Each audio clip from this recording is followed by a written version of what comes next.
నిక్కముగా హిందువులమే మనల్ని బలవంతంగా ముస్లిమ్స్ వాళ్ళ మతంలోకి మార్చుకున్నారు. వాళ్ళ ప్రయోజనం కోసం అని చెప్పి మనం బలిపశువులు చేశారు. మనకు రిజర్వేషన్లు కానీ ఇంకా రాయితీలు కానీ ఏమైనా మేలు జరుగుతుందంటే కూడా వాళ్ళు ఎప్పుడూ మనకు అడ్డుపడుతున్నారు. ఇట్లా అడ్డుపడేటప్పుడు వాళ్ళు ఏం కోరుకుంటున్నారు? వాళ్ళంతా బాగుండాలా, వాళ్ళ కింద మనం వాళ్ళ కాళ్ళ కింద నలిగి ఉండాలని చెప్పేసి మనల్ని దూదేకుల కులసం చేస్తున్నారు. కాబట్టి దీనికి వ్యతిరేకంగా మేము హిందూ దూదేకుల ఐక్య పోరాట సమితి అనేది ఒక సంస్థంగాన్ని ఏర్పాటు చేసినాము. మా కులస్తులు సమాజంలో బాగా అభివృద్ధి చెందాలా, మా చదువుకున్న పిల్లలు కూడా ఐఏఎస్ ఆఫీసర్లు కావాలా, కలెక్టర్లు కావాలా, ఎస్పీలు కావాలా అనే కోరిక మాకుంది. కాబట్టి ఈరోజు సమాజంలో ప్రభుత్వాన్ని మేము డిమాండ్ చేస్తున్నాం. ఏం కోరుతున్నాము? మేము కూడా ఈ దేశంలో పుట్టినాము, మాకు కూడా సంఖ్య ఉంది, దాదాపు 30 లక్షల మంది సంఖ్య మాకున్నారు, జనాభా ఉన్నారు. మాకు కూడా మీరు మా యొక్క సంక్షేమాన్ని పట్టించుకొని మమ్మల్ని బాగు చేసే బాధ్యత ప్రభుత్వానికి ఉందని చెప్పి మేము ప్రభుత్వాన్ని ఈరోజు అడుగుతున్నాము. మేము ఈ దేశంలో పుట్టామా లేక పాకిస్తాన్లో ఉన్నామా అని. పాకిస్తాన్లో ఉన్నటువంటి హిందువులకు వాళ్ళు బలవంతంగా మత మార్పులు చేయడానికి వీల్లేదు. కానీ ఈ దేశంలో ఆంధ్రప్రదేశ్లో పుట్టిన వాళ్ళు, తెలంగాణలో పుట్టిన వాళ్ళు వాళ్ళని మతం మార్చడం కోసం అని చెప్పి ప్రతిరోజు ఈ ముస్లిమ్స్ గుంపులుగా రౌడీల మాదిరి ఇళ్ళ మీదకి వచ్చేది. మా వాళ్ళని మస్జిద్లో పిలుచుకొని పోవడము, మస్జిద్కి రాండి అని చెప్పేసి వాళ్ళ మతంలో చేరడానికి బలవంతం చేస్తున్నారు. ఈ బలవంత మత మార్పులు ఆగాల, లేకుంటే దీని మీద మా వాళ్ళు తిరగబడతారు. ఖచ్చితంగా గలాటలు అయితే లా అండ్ ఆర్డర్ ప్రాబ్లం వస్తుంది. మేము ప్రభుత్వాన్ని ఈరోజు ఇదే డిమాండ్ చేస్తున్నాము. మా వాళ్ళు మా హక్కులు హక్కు మేము స్వేచ్ఛగా బ్రతికే హక్కు మాకుంది. మాకు బుద్ధి పుట్టిన మతాన్ని ఆచరించే హక్కు మాకుంది. మేము బుద్ధి పుట్టిన తిండి తినే హక్కు మాకుంది. వాళ్ళు చెప్పినట్లుగా ఆవుల్ని, గేదెల్ని, బర్రెగొడ్లని, దున్నపోతులను చూడడానికి మేము వాళ్ళు చెప్పినడానికి వాళ్ళ బానిసలను కాదు అని ఈ విధంగా మేము గ్రామాన్ని తిరుగుతూ దూదేకుల కులస్తులని జాగో దూదేకులు అంటే నిద్ర మేల్కోండి, దూదేకుల కులస్తులారా నిద్ర మేల్కోండి. మన ఆడపిల్లలను తీసుకుపోయి అమ్ముతున్నారు, జాగ్రత్తగా ఉండండి. ఎందుకంటే ఏమరపాటుతో ఉంటే ఆ ముండా కొడుకులు ఇప్పటికే కొన్ని వేల మందిని ఆడపిల్లలను తీసుకొని పోయి సౌదీ అరేబియాలో, తర్వాత కువైట్లో అమ్ముకున్నారు. ఈ రకమైనటువంటి ఆడపిల్లల్ని రవాణా చేస్తున్నారు. దీనికంతా వ్యతిరేకంగా ముస్లింలు ఎవడన్నా ఇంటి దగ్గరకు వచ్చి మాటలు చెప్తే వాళ్ళ కళ్ళబొల్లి మాటలు వినొద్దండి. మేము హిందువులం అని చెప్పి గర్వంగా చెప్పండి. ఎందుకంటే మేము హిందువులము, మేము బర్రెగొడ్లు దున్నపోతు తిరుతలం కాదు. మాకొక ఆచారాలు ఉన్నాయి, మా ఆచారాలు వేరు, మేము బతికే పద్ధతులు వేరు. మేము నమ్మకంగా ఈ దేశానికి ఉంటాము. మా ఈ కులంలో పుట్టిన వాళ్ళు నమ్మకస్తులు, ఈ దేశానికి నమ్మకస్తులు, సమాజానికి నమ్మకస్తులు. నమ్మిన వాళ్ళ కోసం ప్రాణం ఇచ్చే కులం మాది. నమ్మిన వాళ్ళ కోసం ప్రాణం ఇచ్చే కులం దూదేకుల కులం. నమ్మిన వాళ్ళని ద్రోహం చేసే కులం ముస్లింలది.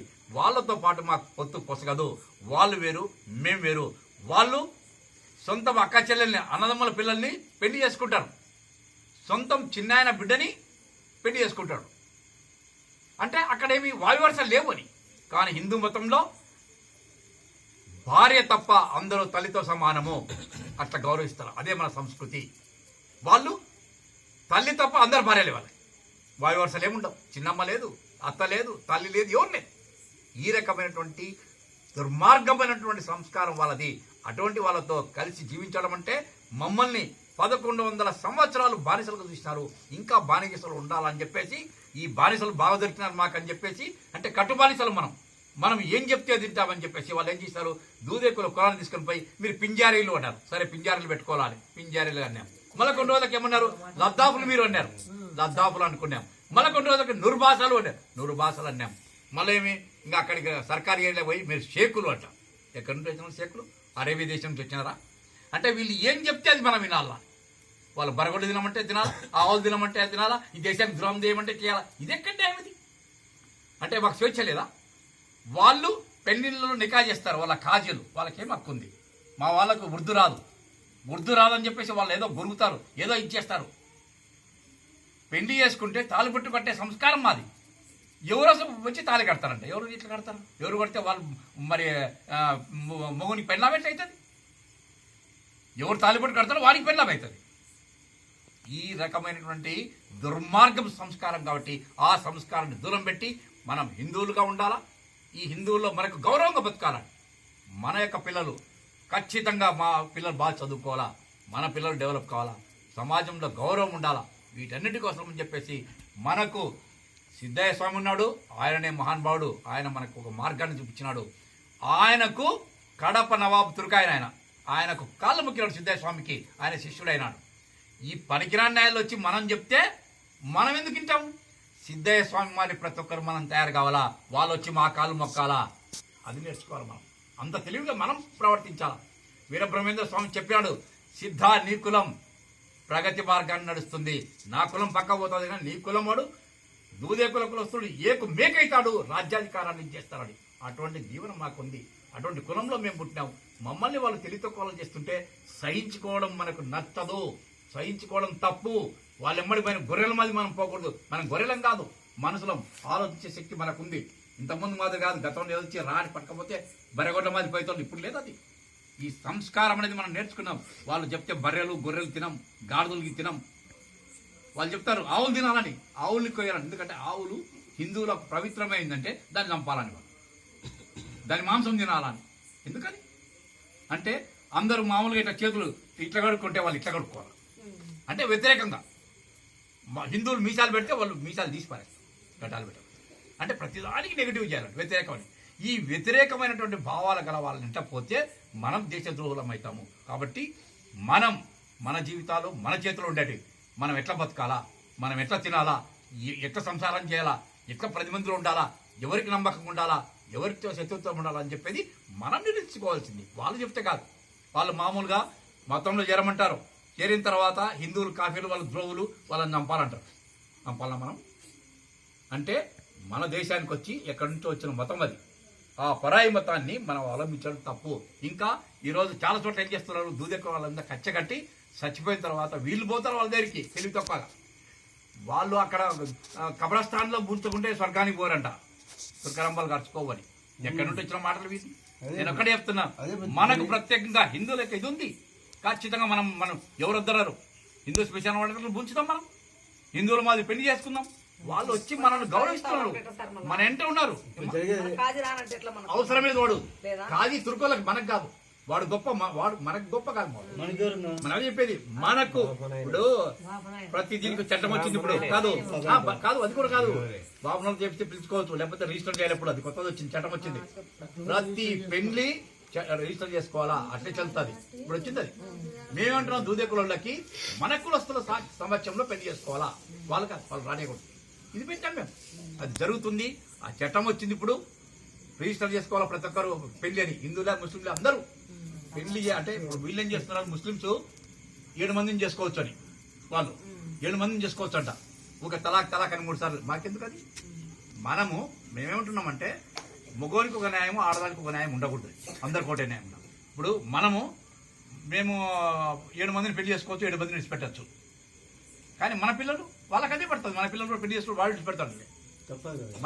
అంటే నీచులు ఎమ్మడిపోతే, నీచ మార్గాలను అవలంబిస్తే మనకు నష్టం జరుగుతుంది. వాళ్ళు నీచులు, వాళ్ళు ఎమ్మడిపోవద్దు. వాళ్ళ మార్గాలు మనకొద్దు, వాళ్ళ యొక్క శాస్త్రాలు మనకొద్దు, వాళ్ళ పద్ధతులు మనకొద్దు, వాళ్ళ కథే మనకొద్దు. మనకున్నటువంటి ఈ దేశంలో పుట్టినాం మనం. వాళ్ళకంటే ముందున్నటువంటి సంస్కృతి మనకుంది, హిందూ సంస్కృతి ఉంది. దాని ఎమ్మడిపోతాం. వాళ్ళు మనల్ని ఆదరించారు కాదు. ఈ దేశంలో 83% ఉన్నారు. అందరూ కూడా మనల్ని గౌరవిస్తారు. వాళ్ళ దగ్గరికి పోదాం, మనకు మేలు చేసే వాళ్ళ దగ్గరికి పోదాం. మనకు కీడు చేసే వాళ్ళ దగ్గరికి ఎప్పుడు పోవద్దు. వాళ్ళు ఎమ్మడుంటే మనం దేశద్రోహులం అవుతాం. కాబట్టి మన కులం కోసం, మన కులం బాగుపడాలా. ఈ కులస్తులు బాగుపడడానికి ఎప్పుడో దాదాపు 400 సంవత్సరాల కింద ఆయన పునాది వేసినాడు. కానీ ఆయన మార్గాన్ని లేం మనం. దూదేకుల సిద్ధయ్య అంటే కన్నుల కొందం తిడతారు మన నాయనలే. ఎందుకంటే ఆయన హిందూ మతంలో చేరినాడంట. నీకేం చేసినాడు? ఆయన గౌరవం నిలబెట్టాడు. మహానుభావుడు ఆయన, దేవుడు. చేతులెత్తి మొక్కాలు. ఆయన కాళ్ళు నవాబు వచ్చి పట్టుకున్నాడు. నువ్వు నేనంత ఇచ్చినా కొడుకులరా. మనం అట్లా సమాధానం చెప్పాల్సిన అవసరం ఉంది. ప్రతి ఒక్క చిన్న పిల్లల నుండి నేర్చుకోవాలి. మనం చెప్పాలి. మనం మీ సంస్కృతి మాకొద్దు, మేము ముస్లింలా కాదు పాడింటుంటారు. ఎప్పుడైతే మనం వాళ్ళ చిదిరిచ్చి దూరం పెడతామో అప్పుడు రాదు. వాళ్ళు భయపడదు, వాళ్ళ దగ్గరకు వస్తారు, వాళ్ళు నెత్తిన కూర్చుంటారు, ఏమన్నా ఏం చేయాలంటే మేము బిచ్చమేయమనాలి. మేము మీకు బిచ్చమేయమనాలి. ఎవరన్నా వేరే జాతి వాళ్ళు వస్తే వాళ్ళకి ఇస్తాం, కానీ మీకేమనాలి. ఏం దాపెట్టుకోవాల్సిన నిలబడంటే కాలం దొరుకుతామని చెప్పాలి. అప్పుడు సరిపోతుంది. ఇప్పుడు లేదు మనం ఎందుకంటే సహించుకొని కానీ మనం పోయినామంటే వాళ్ళు మన నెత్తన కూర్చుంటారు. ఎంత హీనంగా మీకు తెలియదు. నెట్లో అంటే ఇంటర్నెట్ లో పెట్టినారు వాళ్ళు ఏమని, దూదేకుల ఆడళ్ళు మొగుడుతో సంసారం చేయడం ఎంత తప్పది. అదే ముస్లింలు అంటామా? మరి వాళ్ళు చేస్తున్నారు అట్లా. ఎందుకు చేస్తున్నారు? వీళ్ళు ఆడపిల్లలు తీసుకు అమ్ముతున్నారు కాబట్టి, మన అమ్ముతున్నారు. ఇప్పుడు వాళ్ళు ఎమ్మడి పోతున్నాం కాబట్టి వాళ్ళు అంటే వాళ్ళు నమ్మకూడదు. నమ్మినోళ్ళు ఇప్పుడు నమ్మినోని మోసం చేస్తారు. ఇదే సూత్రం. కాబట్టి మనం వాళ్ళని నమ్మొద్దు. మన స్వతంత్రంగా బతుకుదాము, మన ఆలోచన బతుకుదాం. మన కులానికి వేరే ఉండే సంస్కారం. ఇప్పుడు ఈయన ఉన్నాడు, ఈయన పేరు మార్చుకొని పెట్టుకోలే. ఈయన ఎదురు తిన ఉంటాడు, బరగొడి తెచ్చి పెడతాడు, తింటాడా? నేను తినను అన్నాడు. అంతే ఇది కూడా. ఎవరైనా మీ కథలు మాకొద్దు, మా పద్ధతులు మాకు ఉన్నాయి, మేము చేసుకుంటాం, ఇంకే బతుకుతాం. మీ పద్ధతులు మాకొద్దు, మీరు రావండి. వాళ్ళు మతం మారితే ఏమవుతుంది? మసీదులో చెప్పేది బాగా మీకు చెప్తున్నాను. వాళ్ళు హిందువుల్ని శత్రువులకు చూస్తారు. సంఖ్య తక్కువ ఉన్నప్పుడు మీరు మేము బాయ్ బాయ్ అంటారు. వాళ్ళ యొక్క మంద పెరిగిన తర్వాత వీళ్ళు శత్రువులు మాకేళ్ళని చంపంటారు. అట్లా జరుగుతుంది. కాబట్టి మనం మన కులం యొక్క సంస్కృతిని కాపాడుకుంటూ దూదేకులు మన కులస్తుల్ని, ఇప్పుడంతా ఏం లేదు. ఇంతకుముందు దూదేకుల కులస్తుంటే ఎట్లయిపోయిందంటే, ఓ సామెత చెప్తారు, దొంగలు ఏం చేస్తారు, ఒకడు గొర్రె కొనుక్కొని వస్తుంటే, అరే ఆ గొర్రె కొట్టేయాలి మనం ఎట్లా అని చెప్పేసి నలుగురు వాడు ఇంకా అంత దూరంలో వస్తున్న ఊరికి జాగ్రత్త చూస్తుంటే ఓడిపోయి, ఏం రాతికనా కొడుక కుక్కని ఎత్తుకొని వస్తుండవు, నీకు పోయి అంత కుక్కను కొనుక్కొని వచ్చినామంటే మనకి డౌట్ పడ్డాడు, నేను కుక్కనా అని. మళ్ళీ ఇంకోటి వచ్చినాడు, అరే కుక్కర్ ఏం వస్తున్నావు, ఎందుకు కుక్కర్ వస్తున్నావు అని అంటే వారికి డౌట్ వచ్చింది. అది కింద దించి నడిపించుకుంటూ వస్తున్నాడు. ఇంకా మూడోవాడు అంటాడు, మరి నీ ఏం బుద్ధి ఉంది, అది ఏం లేదు అంటే కొనుక్కొచ్చా అంటే కొనుక్కొచ్చావు కుక్కని అంటే. వీళ్ళంతా దొంగలు. అబద్ధం చెప్పి వాడిని నమ్మించాలని చూశాడు. వాడు నిజంగా కుక్కని అని చెప్పేసి వాడు చేసినాడు. ముందుకు పోతే ఊరికి దగ్గరలో పోతే ఇంకోటి నాలుగోడు వచ్చినాడు, ఒరే నీ ఊర్లో ఏమయ్యా కుక్కకి ఇట్లా తాడు కట్టుకొని పోతున్నావు అంటే కొనుక్కొచ్చినా అంటే కుక్కని కొనుక్కొచ్చినావా సంతపోయి, నీకు బుద్ధి లేదు, ఊర్లో అంతా నవ్వుతున్నారు అంటే ఒరే నీ అమ్మని విడిచిపెట్టిపోయినాను అంటే దాన్ని వలయలు ఏమి మడతగా తీసుకుపోయినారు, కోసుకొని తిన్నారు. అంటే దొంగలు ఏం చెప్తారు, తప్పుడు మాటలు చెప్తారు. ఈ నలుగురిలో వాళ్ళు తప్పుడు మాటలు చెప్పేటప్పుడు ఏ ఒక్కడన్నా కూడా ఒరే నాయన నువ్వు గొర్రె అది అని అంటే వాడు ఆ గొర్రెని వాడు అడిచిపెడతాడు కాదు. అట్లే మన కులానికి చెప్పినోడే లేడు. గొర్రెనైనా మీరు హిందువులు, మీరు బాగా బతకాలని చెప్పినోడు ఒక్కలేడు. దానివల్ల మనం నష్టపోయినాం. ఈ దొంగలంతా కలిసి ఏం చేసినారు, మన ఇద్దరు కూర్చున్నారు, దొంగ మాటలు చెప్పినారు, తప్పుడు మాటలు చెప్పి మనల్ని భ్రష్టు పట్టించినారు. ఇదే జరిగింది. కాబట్టి మనం ఇప్పటి నుంచైనా కానీ తెలివిగా, ఇప్పుడు నా పేరుంది, నేను అభిరామని, నన్ను మార్చుకోవాలని చెప్పేసి నా పేరు పెట్టింది సంశుద్ధీన్ అని పెట్టిండే. అదే వాళ్ళు ఇష్టం వచ్చినట్టు పెడతారు, నువ్వు మార్చుకో అది ఇది. వీరెవరో తిక్కనా కొడుకున్నారా, నా పేరు మా నాయన అమ్మ పెట్టారు కానీ వీరు పెడతారని పిల్లలకు వాళ్ళే వచ్చి పెడతారు పేర్లు. ఇప్పుడు ఆడ కడపలో ఒక అతను ఐశ్వర్య అని ఒక పెట్టింటే రమేష్ బాబు అతని పేరు. అతను ఎలక్ట్రిసిటీ డిపార్ట్మెంట్లో ఆఫీసర్ అవుతాడు. ఆయన బిడ్డలకి కొడుకుల పేర్లు మార్చుతారు. స్కూల్ కాడికి పోయి ఆయన పని కట్టుకొని స్కూల్ కాడికి పోయి ఆడ ఈయనతో సంతకం పెట్టించుకొని వాళ్ళ పేర్లు ఐశ్వర్య ఉంటే ఐసాబీనో ఏదో పెట్టినారు. ఆ పిల్ల ఏడుస్తుంది, ఓరి ఏడుస్తుంది, నా పేరు ఇట్లా పెట్టినారని. అంటే మన పిల్లల పేర్లు, మన పేర్లు, మనం ఏం తినాలా, ఎట్లా నడచాలా, ఏం చేయాలా అది వాళ్ళ నిర్ణయించేది. వాళ్ళకి ఇది హక్కు లేదు. మనం బ్రతకాల్సిన తీరు మహానుభావుడు సిద్ధయ్య స్వామి ఉన్నాడు, ఆయన మార్గంలో మనం నడచాలా, మనం బాగుపడతాం. ఈ కులానికి ఒక కీర్తి ఉంది, కీర్తితో మనం బతుకుదాం. ఈనంగా బానిసల మాదిరి బతకకూడదు. వాళ్ళు ఎమ్మడిపోతే మనం పరిజ్ఞానాలయమవుతాము, పనికిరాని జీవితాలు అయిపోతాయి. కాబట్టి మనం ప్రత్యేకంగా మన దూదేకుల కులానికి ఒక గుర్తింపు ఉంది. కేంద్ర ప్రభుత్వం ఆ గుర్తింపుని ఇవ్వడానికి సిద్ధంగా ఉంది, మనం తీసుకోవడానికి సిద్ధంగా ఉండాలి. వాళ్ళు అన్నం పెడుతున్నారు, మనం తినాలి. వాళ్ళు రిజర్వేషన్లు ఇస్తారు, మనం కాపాడుకోవాలి. మన రిజర్వేషన్లు తీసుకొని వాళ్ళకి అప్పయ్యడానికి కాదు.